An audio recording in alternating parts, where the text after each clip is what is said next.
Tignan nyo guys, yung aming fish pond dito sa bukid. Ang dami! Ang dami pala, ang liliit pa.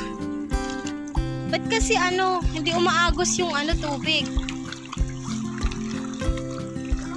Ang dami! Tignan nyo guys, ang dami. Sobrang dami. Uy! Tilapia! Gutom na gutom sila. Ano kumuha ng tilapia? Ang kapatid ko nagpapakain ng isda. Ba't wala ng tubig yung falls? Ang dami talaga. Kita nyo? Ang dami. Kuha tayo. Dito sa paligid puro mais.